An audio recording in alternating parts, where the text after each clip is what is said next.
TSN news కి స్వాగతం. Chevella parliament నియోజకవర్గ స్థానానికి కాంగ్రెస్ పార్టీ అభ్యర్థి గడ్డం రంజిత్ రెడ్డి రాజేంద్రనగర్ ఎంఆర్ఓ కార్యాలయంలో రిటర్నింగ్ అధికారి జిల్లా కలెక్టర్ శశాంకకు రెండవ సెట్ నామినేషన్ సమర్పించారు.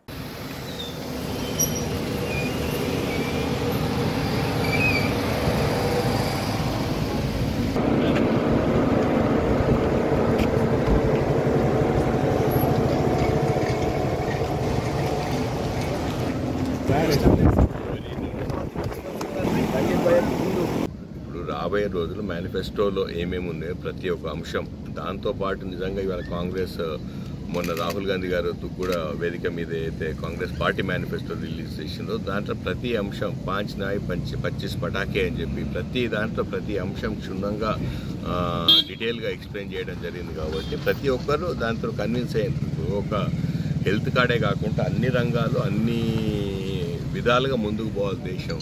ఇప్పటివరకు ఎక్కడ ఉంది, ఇక్కడికి వెళ్ళి ఇంకెప్పుడు ముందుకు పోవాలన్న ఆలోచనతో ముందుకు పోతున్న కాంగ్రెస్ పార్టీకి అందరు పెద్ద ఎత్తున సపోర్ట్ చేస్తున్నారు, ముందుకు వస్తున్నారు. డెఫినెట్గా మాకు మార్పు కోరుకుంటున్నాం అని చెప్పి కేంద్రంలో 10 ఏళ్ళు అయింది. డెఫినెట్గా మార్పు మన కాంగ్రెస్ పార్టీ పెద్ద సముద్రం లాంటి పార్టీ, పెద్ద కుటుంబము.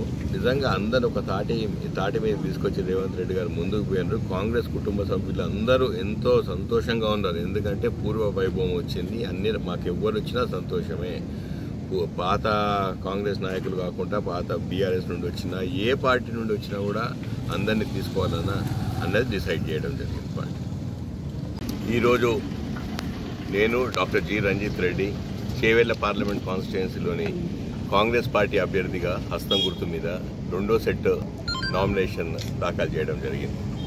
మా గౌరవనీయులు, మా వికారాబాద్ సిసిసి అధ్యక్షులు, పరిగి స్థానిక శాసనసభ్యులు అన్న పెద్దలు రామ్మోహన్ రెడ్డి గారు, మా టిమ్రిస్ చైర్మన్ సోదరుడు ఫహీం భాయ్ గారు, మా షేర్లింగంపల్లి నియోజకవర్గ ఇన్ఛార్జ్ జగదీష్ గౌడ్ గారు, మా మహేశ్వరం ఎంపీపీ సునీత అంధ్యానాయక్ గారు సమక్షంలో ఇవాళ సెకండ్ సెట్ నామినేషన్ దాఖలు చేయడం జరిగింది. చాలా చాలా సంతోషం. ఇప్పుడే చెప్పారు కలెక్టర్ గారు 51 అప్లికేషన్స్ వచ్చింది, 45 కంటెస్టెంట్స్ ఉన్నారని. ఎప్పుడైనా ప్రజాస్వామ్యంలో ఎంతమంది పోటీ చేస్తే అంత బాగుంటుంది. మనకు కావాల్సింది రాబోయే తరాలకు, రాబోయే రోజులకు, మన పిల్లల భవిష్యత్తు కోసం మన ప్రజాస్వామ్యాన్ని ఎలా కాపాడుకోవాలన్నదానికి ఇది ఒక నిదర్శనం. ఇంతమంది రావడము, నామినేషన్లు వేయడము, రాబోయే పోటీలో ఎవరి వ్యూహం, ఎవరి అభిప్రాయాలు వాళ్ళు చెప్పాలి, ప్రజలు నిర్ణయించాలి. ప్రజలు ఎప్పుడైనా వాళ్ళు నిర్ణయితలు కాబట్టి వాళ్ళు అనుకున్నది ఏం కావాలి, ఎందుకంటే వాళ్ళ భవిష్యత్తు కోసం వాళ్ళు ముందుకు రావాలి, వాళ్ళు ముందుకు పెద్ద సంఖ్యలో రావాలి. मेरे मुसलमान भाई बहनों से यही गुजारिश कर रहा हूँ मैं, सब लोग बाहर आइए. సిక్ సోదరులకు కూడా చెప్తున్నాను, క్రిస్టియన్ సోదరులకు కూడా చెప్తున్నాను, అందరూ బయటికి రావాలి. మీకు ఏది నచ్చితే, సెక్యులర్ పార్టీ నచ్చుతుందా, ఏ పార్టీ నచ్చుతుందో ఆ పార్టీకి ఓటేయాలని చెప్పి మీ ద్వారా ప్రతి ఒక్కరిని మనవి చేసుకుంటున్నాను. ఏమైనా జాయినింగ్స్ ఉన్నాయా ఈరోజు సాయంత్రం 4:35కి ఎలక్షన్ ర్యాలీకి సందర్భంగా గౌరవనీయులు ముఖ్యమంత్రి వర్యులు రేవంత్ రెడ్డి గారి సమక్షంలో డైరీ పాయింట్ నుండి పిల్లర్ నెంబర్ 223 నుండి 254 వరకు ర్యాలీ తీయడం జరుగుతుంది. సో 223 దగ్గర మీటింగ్ పెట్టడం జరుగుతుంది. దాంట్లో జాయినింగ్స్ గురించి కంటే ఎక్కువ ఫోకస్ రాజేంద్రనగర్ చేవెళ్ల కాన్స్టిట్యుయెన్సీ 2 నియోజకవర్గాల నుండి 30-40 వేల మందిని పిలిపించి ఆ మీటింగ్ పెట్టడం జరుగుతుంది. అంటే మేము ఒకటే రిక్వెస్ట్ చేసినాం, మిగతా నియోజకవర్గ చాలామంది ఇంట్రెస్ట్ చూపెట్టినారు, మేము కూడా వస్తాం నామినేషన్ కానీ గౌరవనీయులు ముఖ్యమంత్రి వర్యులు మిగతా కాన్స్టిట్యుయెన్సీ అన్ని కూడా కవర్ చేస్తాను. రాబోయే రోజుల్లో షేర్లింగంపల్లికి స్వయాన్ని వస్తారు, పరిగికి స్వయాన్ని వస్తారు, వికారాబాద్కి వస్తారు, తాండూరుకి వస్తారు. దాని తర్వాత మళ్ళీ మహేశ్వరం, ఆర్కేపురం, సరూర్ నగర్ కూడా వచ్చేందుకు ప్లాన్లు చేస్తున్నాం. కాబట్టి ఎక్కడున్నా అక్కడ ఆ రోజులే చేద్దాం. మనం క్యాంపెయిన్ మీద ఫోకస్ చేద్దాం, ఇంటింటికి తిరగడం మీద ఫోకస్ చేద్దాం. మన 6 గ్యారెంటీలు అమలు చేస్తున్నాం, వాటిని అమలు చేస్తున్నాం బలంగా చెప్పుదాం. మొన్న రాహుల్ గాంధీ గారు ఏదైతే మేనిఫెస్టో రిలీజ్ చేసి అందరికి న్యాయం చేయాలని చెప్పి, హిస్సేదార్ న్యాయం అని చెప్పి, యువ న్యాయ్, మహిళా న్యాయ్, కిసాన్ న్యాయ్, శ్రామిక్ న్యాయ్ అని చెప్పి అన్ని రంగాలలో అందరినీ ముందుకు తీసుకోపోతా అన్న మేనిఫెస్టోని ప్రతి ఇంటికి తీసుకోపోవాలి, ప్రతి గడపకు తీసుకోపోవాలి.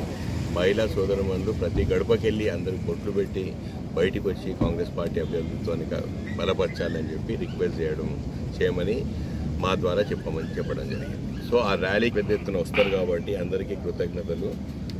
గౌరవనీయులు ముఖ్యమంత్రి వర్యులు కరెక్ట్ టైంకి 5 గంటలకు వస్తున్నారు. ఎందుకంటే 7 గంటల తర్వాత తనకు కంటోన్మెంట్ ఏరియా కూడా వెళ్ళాల్సి ఉంది.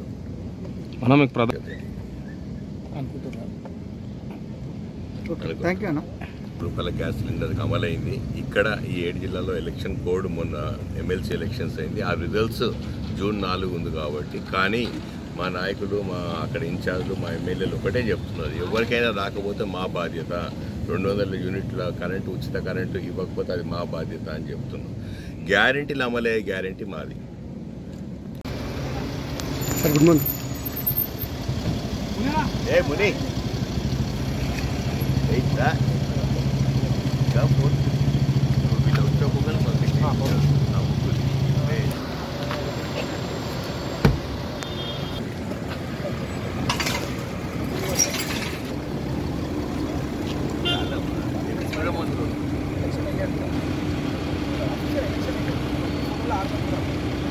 ఎక్స్ట్రా అవుతుందని చెప్పండి.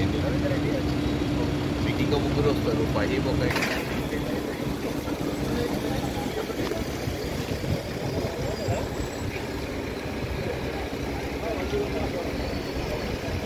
అది వేరు.